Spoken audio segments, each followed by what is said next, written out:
మన ప్రభు అయిన యేసుక్రీస్తు నామంలో కూడి వచ్చిన ప్రతి ఒక్కరికి వందనాలు తెలుపుకుంటూ దేవుని యొక్క పరిశుద్ధ గ్రంథంలో నుంచి యోహాను సువార్త 3వ అధ్యాయము మొదటి వచనం కానించి మనం చదువుకుందామండి.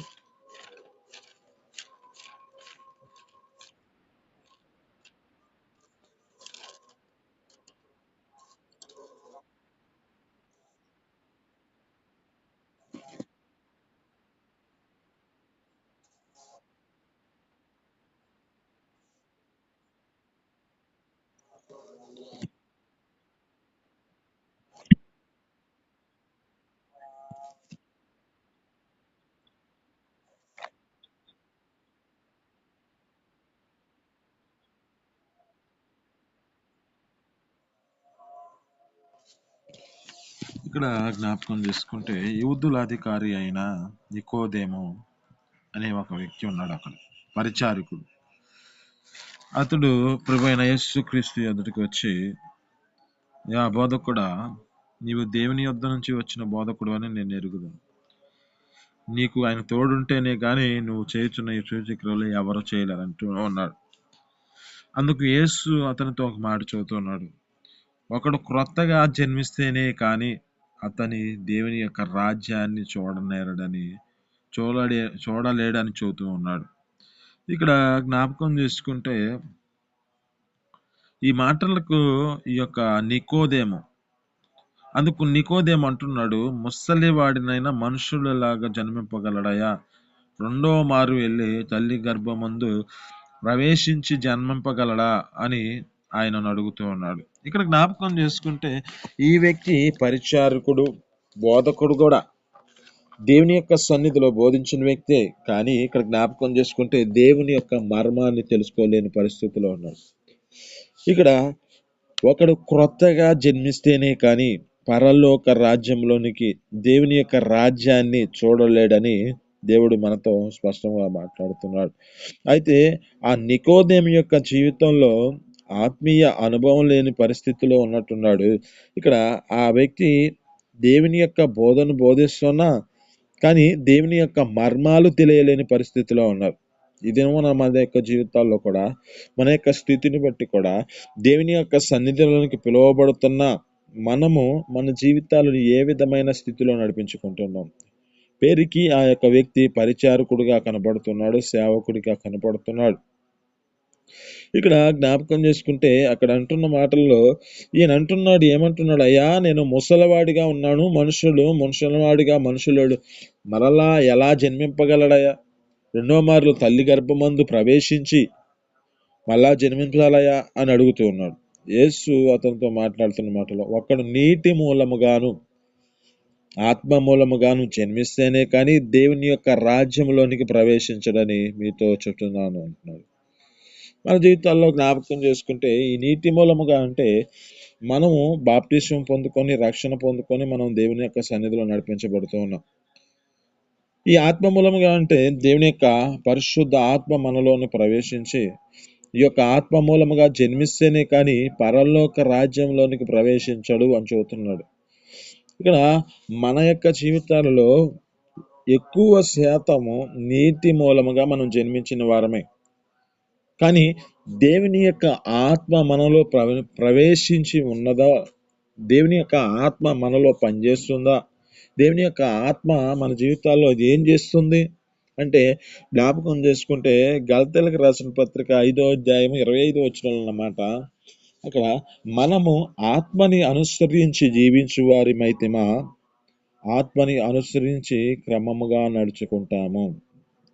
ఆత్మని అనుసరించి జీవించు వారిమైతిమా, మన యొక్క జీవితాలలో క్రమమైన పద్ధతి నడిపించబడుతుంది.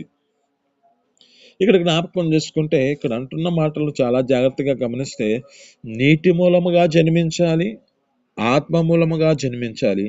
ఈ రెండు వాటిలో మన జీవితాలు నడిపించబడితేనే దేవుని యొక్క రాజ్యంలోనికి మనం ప్రవేశిస్తాం.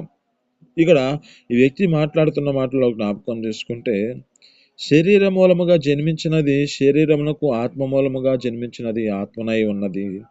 మీరు క్రొత్తగా జన్మింపవలన నేను మీతో చెప్పినందుకు ఆశ్చర్యపడవద్దు. గాలి తనకిష్టమైన చోటుకు విసురును, నీవు దాని శబ్దము విందువే కానీ అది ఎక్కడ నుండి వచ్చునో ఎక్కడికి పోవునో అది నీకు తెలియదు. ఆత్మ మూలముగా జన్మించిన ప్రతివాడు అలాగ ఉన్నాడు అని చెబుతుంది. అంటే ఈ ఆత్మ మన జీవితాల్లో ఇక్కడ గాలి తనకిష్టమైన చోట్లకు వెళ్ళి విసిరుస్తుందో దాని యొక్క శబ్దమే విందువు కానీ అది ఎక్కడెక్కడ వచ్చునో ఎక్కడికి పోవునో నీకు తెలియదు. అయితే ఈ ఆత్మ మూలముగా జన్మించిన ప్రతి వాని జీవితం కూడా దేవుని యొక్క సన్నిధిలో తన ఆత్మ చేత నడిపించబడి దేవుడు ఏ ప్రాంతంలోనికి తీసుకెళ్తాడో ఏ యొక్క ప్రదేశానికి తీసుకెళ్తాడో అది మన జీవితాల్లో మనకు తెలియదు. ఇక్కడ ఇక్కడ జ్ఞాపకం చేసుకుంటే ఈ యొక్క వ్యక్తితో మాట్లాడుతున్నాడు ప్రభువైన యేసుక్రీస్తు. అందుకు నికోదేము ఈ సంగతులు ఎలాగ సాధ్యములని ఆయనను అడుగుగా యేసు ఇట్లనెను, నీవు ఇశ్రాయేలులకు బోధకుడివై ఉండి వీటిని ఎరుగువా.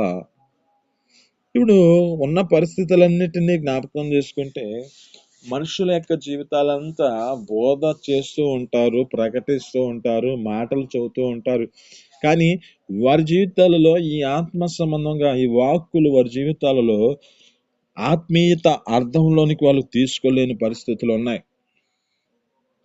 ఇక్కడ అక్కడ వ్యక్తితో మాట్లాడుతున్నాడు, నికోదేముతో మాట్లాడుతున్న మాట ఏమిటంటే, నీవు ఇశ్రాయేలు బోధకుడివై ఉండి వీటిని ఎరగవా.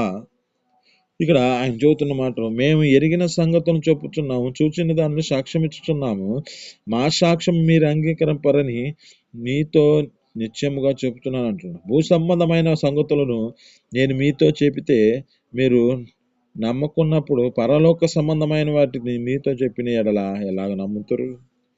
మరియు పరలోకము నుండి దిగి వచ్చిన వాడు అనగా పరలోకము నుండి మనుష్య కుమారుడే తప్ప పరలోకములోనికి ఎక్కిపోయిన వాడు ఎవడూ లేడు. ఇక్కడ జ్ఞాపకం చేసుకుంటే భూ సంబంధమైన వాటి మీద మనసు పెట్టిన వాడి జీవితము భూ సంబంధమైన సంగతులే తెలియజేయబడతాయి. అదే ఆత్మ సంబంధమైన సంగతులు ఆత్మ సంబంధంగా ఆ పరలోక సంబంధమైన వాటి మీద మనసు పెట్టిన వాడి జీవితమేమో ఆ యొక్క ఆత్మీయత సంబంధమైన జీవితంలో వారి జీవితాలు ఆ సంగీతాలను గ్రహిస్తారు. ఇక్కడ ఈ నికోదేము యొక్క జీవితము భూ సంబంధమైనదిగా మనసు కలిగిన వాడిగా మార్చబడిన వ్యక్తి.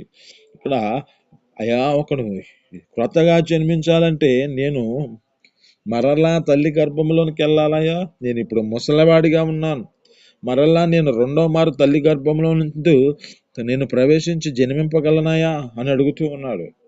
ఇక్కడ చాలా జాగ్రత్తగా గమనిస్తే మన జీవితాలలో ఏ స్థితిలో నడిపించబడుతూ ఉన్నాం. పేరుకి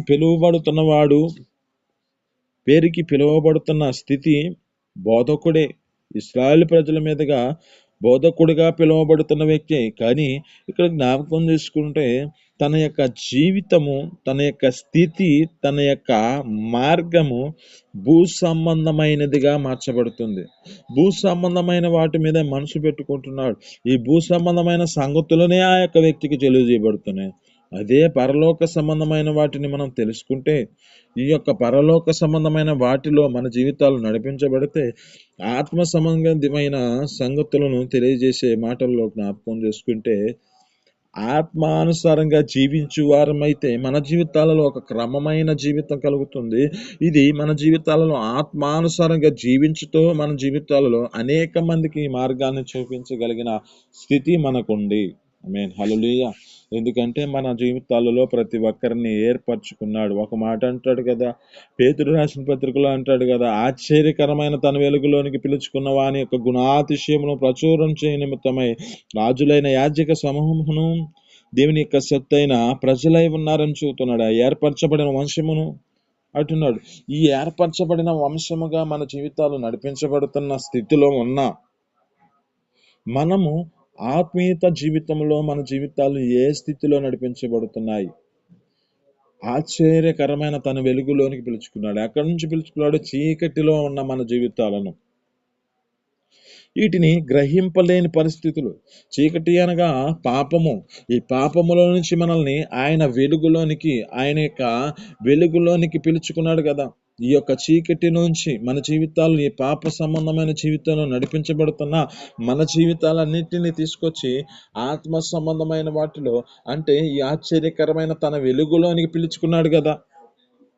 ఈ పిలుచుకున్న వాని జీవితం ఏం చేయబడాలి? ఈ యొక్క సేవకుడు ఏం చేస్తున్నాడు? తన యొక్క రక్షణ తన యొక్క జీవితంలో క్రొత్తగా జన్మించుట అనేది ఏదో తెలియలేకపోతుంది. ఒక నీటి మూలముగా ఆత్మ మూలముగా జన్మిస్తేనే దేవుని రాజ్యానికి చేరతాడని ప్రభు అయిన యేసుక్రీస్తు స్పష్టంగా ఆమెతో మాట్లాడుతూ ఉన్నాడు. మన జీవితాలలో గ్రహించగలుగుతున్నామా? చీకటి సంబంధమైన ప్రతి అపవాది తంత్రాలన్నిటి నుంచి మనల్ని దేవుడు రక్షించుకున్నాడే, అన్నిటిలోంచి మనల్ని కాపాడాడే. అయితే ఈ కాపాడబడిన మన జీవితాలలో ఆత్మ సంబంధమైన మర్మాలు మన జీవితాలలో ప్రవేశించి, ఈ ఆత్మ సంబంధమైన జీవితాల్లో వీటిని మనం అంగీకరించి ఆలోచించగలిగినంత మన యొక్క హృదయము నింపబడి ఆ వాటిని అనుసరించే జీవితము కలిగి ఉన్నామా? లేక ఈ లోక సంబంధమైన వాటిలోనే పైన చెప్పుకుంటూ మన జీవితాలు నడిపించబడితే మనము ఆత్మీయత స్థితిలో నిలబడలేని పరిస్థితి కనబడుతుంది. లోకానుసారమైన ఇక్కడ జ్ఞాపకం చేసుకుంటే అంటున్నాడు కదా, భూ సంబంధమైన వాటి మీద పెట్టుకున్నప్పుడు, ఈ భూ సంబంధమైన సంగతులను నేను మీతో చెప్పుతున్నప్పుడు మీరు నమ్మకపోయినను పరలోక సంబంధమైన వాటిని మీతో చెప్పిన ఎలా నమ్ముతారు అంటున్నాడు. అంటే వీరు ఆ భూ సంబంధమైన వాటి మీద మనసు పెట్టుకున్నారు కనుకనే ఆ భూ సంబంధమైన సంగతులనే తెలియజేసుకుంటారు. పరలోక సంబంధమైన సంగతులు వారికి తెలియబడవు, తెలిసినా వారికి గ్రహించలేని పరిస్థితి. కానీ దేవుడు మనల్ని ఏర్పరచుకున్న ఏర్పాటు చాలా ఆశ్చర్యకరమైన ఏర్పాటు. ఎన్నో దేవుడు మనతో మర్మాలన్నిటినీ తెలియజేయబడుతూ మన జీవితాన్ని ప్రతి దినమున దేవుడు మనల్ని సరిచేస్తూ దేవుని సన్నిధిలో నడిపిస్తున్నాడు. ఇందుని బట్టి దేవునికి స్తోత్రం చెల్లిస్తున్నాను. ఇక్కడ జ్ఞాపకం చేసుకుంటే ఒక్కొక్క దేవుడు భూ సంబంధమైన ఈ యొక్క మర్మాలు దేవుడు మనకి ఈ యొక్క పరిశుద్ధ గ్రంథంలో మన కోసం దాచిపెట్టాడు. వీటిలో అనుసరిస్తే మన జీవితాలలో క్షేమం కలుగుతుంది. ఇది మన జీవితాలలో రానున్న దినాలలో ఈ విశ్వాసముతో కొనసాగించబడితే ప్రతి వాడు ఆ నిత్య జీవమును పొందుకునే జీవితాన్ని కలిగిన స్థితిలోనికి నడిపించబడతాడు. ఇది నిత్యము బ్రతికించబడినట్లుగా, ఇది నిత్యము మన జీవితాలలో జీవించినట్లుగా ఇది మనల్ని చేస్తుంది. కానీ మన జీవితాల్లో ఏం చేస్తూ ఉంటారంటే, కొన్ని మంది యొక్క జీవితాలు ఈ భూ సంబంధమైన వాటి మీద పెట్టుకొని ఈ పర సంబంధమైన వాటిలో వారి జీవితాలు హెచ్చరించినప్పుడు, వాటిని వారికి బోధించినప్పుడును కొంచెం కఠినమైన స్థితిలో కలిగినప్పుడు కొంచెం భారం కలిగి కొంచెం వారి జీవితాల్లో గాయపరచబడి వాటిని ఇంత చాలే అని వాటిని ఏం చేసుకుంటూ ఉంటారంటే అంతవరకు కటింగ్ చేసుకుంటూ ఉంటారు. ఇక్కడ చాలా జాగ్రత్తగా గమనిస్తే నీటి మూలముగా జన్మించాలి, ఆత్మ మూలముగా జన్మించాలి. ఈ రెండు మన జీవితాలలో పనిచేస్తేనే పరలోక రాజ్యములో దేవుని యొక్క రాజ్యములోనికి ప్రవేశింపలేడని చెబుతున్నాడు. కనుక ఈ దేవుని యొక్క రాజ్యంలోనికి మనం పిలవాలంటే, దేవుని యొక్క రాజ్యంలో మన జీవితాలు నడిపించబడటానికి యోగ్యులుగా అర్హులుగా మనం చేయబడాలంటే ఈ యొక్క మన జీవితాలలో ఉన్న ఈ స్థితిని బట్టి దేవుని యొక్క సన్నిధిలో పిలువబడుతున్న దేవుని బిడ్డలుగా పిలువబడుతున్నాం, విశ్వాసులుగా పిలువబడుతున్నాం. ఈ విశ్వాసము మన జీవితాల్లో నిలకడైన స్థితిలో నడిపించబడి నేను ఒక దినాన దేవుని యొక్క సన్నిధిలోనికి వెళ్తానని, దేవుని యొక్క సన్నిధిలో ఆయనతో పాటు నన్ను తీసుకెళ్తాడని ఒక జీవితాన్ని కలిగి ఆ యొక్క ఆత్మ సంబంధంగా పరలోక సంబంధమైన వాటి మీద మనసు పెట్టుకొని మనం నడిపించబడితే మన జీవితాల్లో దేవుడు చేయవలసినవన్నీ చేయగలుగుతాడు. కానీ ఈ భూ సంబంధమైన మీద పెట్టుకొని లోకంలో ఈ సేవకుడి యొక్క జీవితంలో ఇస్రాయేలు బోధకుడివి వీటన్నిటిని ఎందుకు ఎరగలేని పరిస్థితిని కలిగి ఉంది అంటే అతని మనసు అంతా భూ సంబంధమైన మనసే. భూ సంబంధమైన వాటి మీద మనసు సంగతులనే గ్రహిస్తున్నాడు, కానీ ఆత్మ సంబంధమైన సంగతులను గ్రహించలేని పరిస్థితి. ఇక్కడ జ్ఞాపకం చేసుకుంటే ఎంతగా ఆ వ్యక్తి దేవుడు మనతో మాట్లాడుతున్నమాటలంటే, ఇక్కడ ఆశ్చర్యకరమైన వెలుగులోనికి పిలుచుకొని ఎందుకు పిలువబడ్డాం, ఎందుకు మన జీవితాలు ఈ విధంగా నిర్ణయించబడ్డాయి అంటే జ్ఞాపకం చేసుకుంటే ఒక మాట చదువుకుందాం. ఇక్కడ రోమపత్రికలో ఒక మాట ఉంటుంది.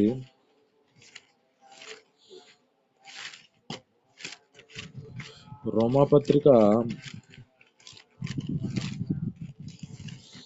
8వ అధ్యాయము 30 వచనంలో వాడు చదువుకుంటే ఇక్కడ జ్ఞాపకం చేసుకుంటే, మరియు ఎవరిని ముందుగా నిర్ణయించునో వారిని దేవుడు పిలుచుకున్నాడు, ఎవరిని పిలుచుకొనెనో వారిని నీతిమంతులుగా తీర్చాను, ఎవరిని నీతిమంతులుగా తీర్చినో వారిని దేవుడు మహిమపరిచెను, వారి ద్వారా దేవుడు మహిమపరుచుకుంటూ ఉన్నాడు.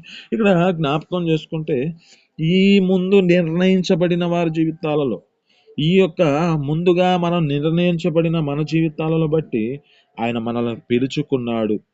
ఆయన పిలుపు ఆశ్చర్యము, ఆయన పిలుపులో గొప్పతనము మన జీవితాల్లో గ్రహించలేని స్థితిలో ఉన్నామేమో. అక్కడ ఈ బోధకుడిగా పిలువబడుతున్న జీవితము భూసంగమమైన సంగతులే, వాటి మీదే మనసు పెట్టుకున్నాడు. కానీ ఇక్కడ ఉన్న ఆత్మీయత అర్థంలో మన జీవితాలను జ్ఞాపకం చేసుకుంటే మనల్ని దేవుడు నిర్ణయించుకున్నాడు, పిలుచుకున్నాడు. ఈ ఎవరినైతే పిలుచుకున్నాడో, ఎవరినైతే నిర్ణయించుకున్నాడో, ఈ నిర్ణయించుకున్న వ్యక్తిని నీతిమంతుడుగా చేసుకున్నాడు. ఎవరినైతే నీతిమంతుడుగా చేసుకున్నాడో ఈ నీతిమంతుని ద్వారా ఈ నీతిమంతుని ఆయన మహిమపరిచాడు. ఆయనని అంటే ఒక గొప్పతనాన్ని తీసుకొచ్చాడు. ఎవరినైతే ఈ యొక్క నీతిమంతుడిగా చేశాడో ఈ నీతిమంతుని ద్వారా దేవుణ్ణి మహిమపరుచుకున్నాడు. ఒక మాట మీకు జ్ఞాపకం చేస్తే ఇక్కడ ఒక మాట ఉంది, ఏమనంటే నీతిమంతుని తీర్చినో వారిని దేవుడు వారిని మహిమపరిచను అంటున్నాడు. కొరింథీయులకు రాసిన పత్రికలో ఒక మాట అంటాడు కదా, ఏమంటాడు, మనకిచ్చిన ఈ శరీరము ఎలాంటిదో దేవుడు మనకు జ్ఞాపకం చేసి అక్కడ అంటున్న మాటల్లో చాలా జాగ్రత్తగా గమనిస్తే 6వ అధ్యాయము 19వ వచనం చదువుకుంటే ఇక్కడ కొరింథీయులకు రాసిన పత్రిక 6వ అధ్యాయము, మొదటి కొరింథీయులకు రాసిన పత్రిక 6వ అధ్యాయము 19వ వచనం కానీ చదువుకుంటే, మీ దేహము దేవుని వలన అనుగ్రహింపబడి మీలోనున్న పరిశుద్ధాత్మకు ఆలయమై ఉన్నారని మీరు ఎరుగురా, మీరు మీ సత్తు కారు, ఇలోబెట్టి కొనబడిన వారు కనుక దేహముతో దేవుణ్ణి మహిమపరచుడి. ఇది దేవునిని మహిమపరుచుతూ ఉంటే మన జీవితాలలో మన యొక్క స్థితిని బట్టి ఇక్కడ నిర్ణయించుకున్న మన నిర్ణయంలో పిలువబడ్డాం. దేవుడు నిర్ణయించుకున్నాడు, ఎవరినైతే నిర్ణయించుకున్నాడో వీరిని నీతిమంతులుగా చేశాడు. ఎవరినైతే నీతిమంతులుగా చేశాడో వారిని మహిమపరుస్తున్నాడు. ఇక్కడ మహిమపరచుట అంటే ఇక్కడ జ్ఞాపకం చేసుకుంటే దేవుణ్ణి మహిమపరుస్తున్నాడు, ఇతన్ని గొప్ప చేస్తున్నాడు. ఒక మాట ఉంది కదా, కీర్తనలో 91వ అధ్యాయం అనుకుంటా, ఇక్కడ జ్ఞాపకం చేసుకుంటే